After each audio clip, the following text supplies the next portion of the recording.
भद्रक जिला वासुदेवपुर पौरपालिका माताजी मठ छक निकट में दिन 11टा समय सावरपुर जन युवक शेख मोती सटर काम कर समय सटर उपरकू टेकिले। सटर उपरकू टेकिबा फल विद्युत सर्विस तार कटि सटर चार्ज हो जाता, जहाँफल मोती को विद्युत जाबुड़ी धरी नहीं। आखपाख अंचल लोक मैंने आसी मोती को साहाय्य करने चाहूले साहाय्य करें ना, किंतु श्रीयुत हरिहर दास को सुपुत्र श्री सुवर्ण दास से बाट दे घर को जाते हठात नजर पड़ा लोक गहली उपर देखले जे सटरे झुलुंट शेख मोती। हठात गाड़ी पाखक जाई डिग्रे ग्लोव्स हाथ में पिंधि झुलुवा मोती को टाणी आनिले एवं छाती उपरे प्रेस कला परे वासुदेवपुर मेडिकल आनिले। एवं मोती भल अछंती। शेख मोती जीवन बंचाई सुवर्ण दास। मोती एवं मोती परिवार वर्ग आज सुवर्ण दास को गणमाध्यम धन्यवाद अर्पण कर सारा सावरपुर एवं वासुदेवपुर अंचलवासी मैंने एपरी कार्य कर सुवर्ण दास को प्रशंसा कर। एक्चुअली मु मरी जाइली जो मैंने लोक मत देखी मु मरी जाइली। मु आज जो द्वितीय थर जीवन पाई ये दुनिया ये संसार मो परिवार समस्त को मुझे देखुची, किंतु ये गोटे कथा कहबी आमर सुवर्ण भाई को मु हृदय मु प्रणाम करुछि आ मु तांको धन्यवाद जनाऊँगी ये मीडिया द्वारा रो। किंतु मु आज जो बंची आम से सुवर्ण भाई तांकर हेल्प पाई मु आज बंची।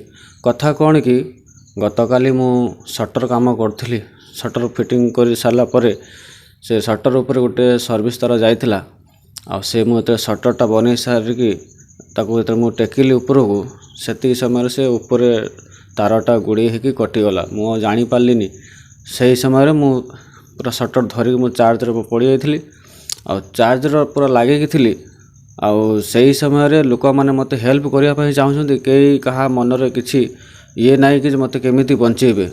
मु बहुत समय चार्ज रे रही किंतु से समय बाटर जाऊे सुवर्ण भाई सुवर्ण दास से जाऊे घर को से समय से देखला से इलेक्ट्रिक काम कर समय मत आसिक देखिकी कि मु थरुची सटर चार्ज हो समय से आसिक मत हेल्प कले मत काढ़ले से सटर काढ़ी तापर मत तड़े शईकी मत छाती को माने जंपिंग कले आउ मत पार्टी मत फुकिला पर मत बहुत समय पर मत निश्वास आसला आउ जीवन आसला। आउ ये जो जीवन मु धन्यवाद जनाऊँगी से मोर जीवन बंचई। एक्चुअली काली मु मरी जाइली समस्ते कहते तू मरी जाइलु किंतु तते जीवन देछि आमर सुवर्ण दास देछंती आउ तांको मु हृदय मु धन्यवाद जनाऊँगी आ तांको परिवार को भी मु धन्यवाद जनाऊँगी आउ एमिति पुआ मते मोर जीवन बंचई।